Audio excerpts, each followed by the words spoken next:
and welcome to News 360 on Housing TV Africa. I am Phoebe Onwabuiji.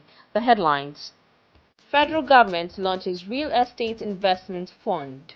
UAE donates relief materials to Borno flood victims. Rescued students stable in hospital, says Uniben. On the foreign scene, construction forces week-long closure of Michigan Avenue. Now the news in detail.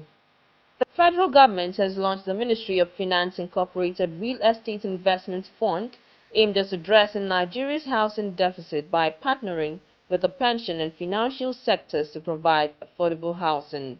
The initiative is a key part of the 1 Million Homes Presidential Initiative designed to offer low-cost mortgage financing options to eligible Nigerians.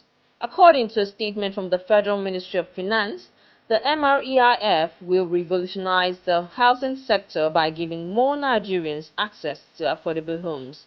The initiative aligns with the government's broader vision of making home ownership more accessible, especially for pension account holders. It was revealed that a high-level meeting was held to discuss the launch of the MREIF. At the meeting, the Minister of Finance and Coordinating Minister of the Economy, Mr. Wale Edun, emphasized the transformative potential of the fund. He noted that the MREIF would provide cost-effective mortgage solutions, particularly benefiting pension account holders, and serve as a critical component in addressing the country's housing challenges. The United Nations Women Country Representative to Nigeria and ECOWAS, Beatrice Eyong, says it has rolled out policies that will drive the growth of women in real estate and other critical sectors toward contributing to the growth and development of the country. Eyong made this known at the Women's Economic Empowerment through Affirmative Procurement in Africa event in Abuja recently. Earlier in his remarks, the Permanent Secretary in the Federal Ministry of Budget and Economic Planning, Dr. Vitalis Emeka Obi, assured that his ministry would adopt gender-responsive budgeting. To achieve this, Dr. Obi intends to build capacities of budget desk officers on implementing gender-responsive budgets in various ministries, departments, and agencies of government, and create a conducive environment for growth and development of women in critical sectors of the economy.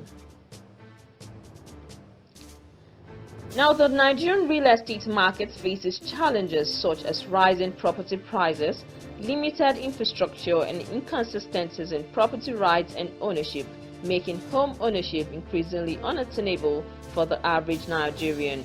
Quickteller Homes addresses these challenges by offering a comprehensive ecosystem that connects tenants, landlords, and agents, streamlining the search for both short-term and long-term rental or purchase options.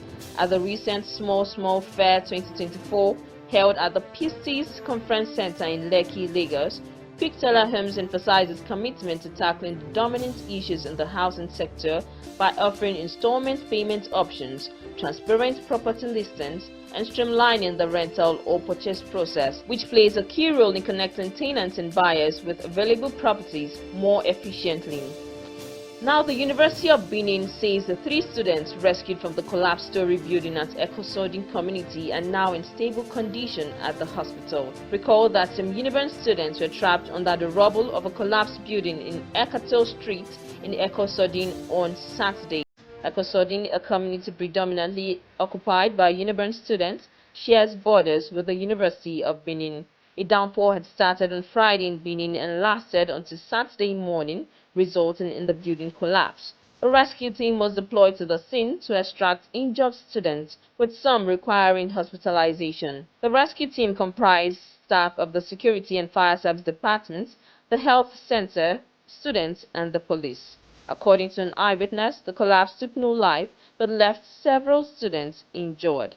The Uniben management said the hospitalized students are now in stable condition.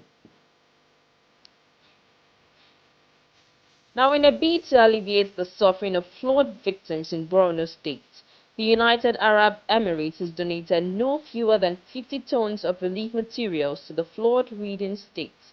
The National Emergency Management Agency (NEMA) disclosed recently that the donation was part of efforts to support those affected by the recent flooding. NEMA's Director General Zubeida Umar made this known during a meeting with Borno State Governor Professor Babagana Zulum in Maiduguri. She assured that NEMA would continue to work with the state government to ensure the relief materials reach the affected persons.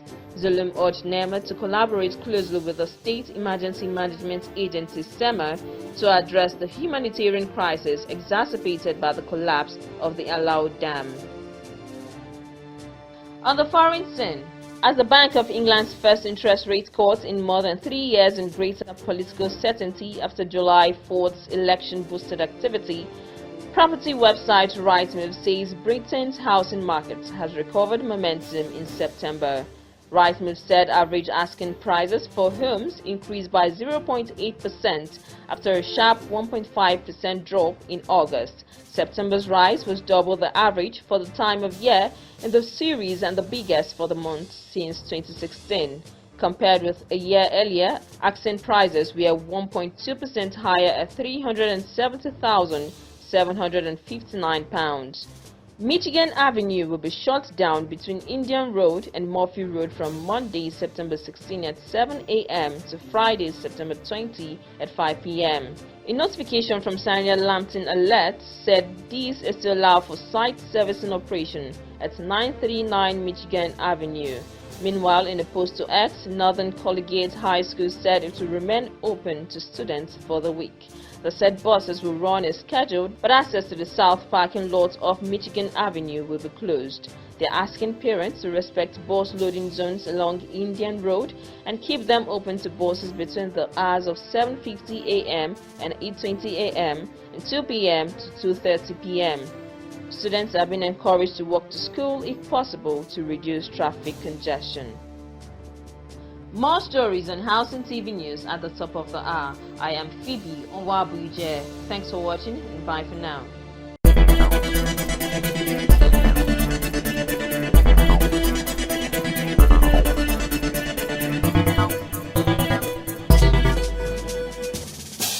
Visit Housing TV Africa on YouTube and click on the subscribe button. Subscribe to Housing TV Africa to stay updated on latest happenings in Nigeria's housing sector.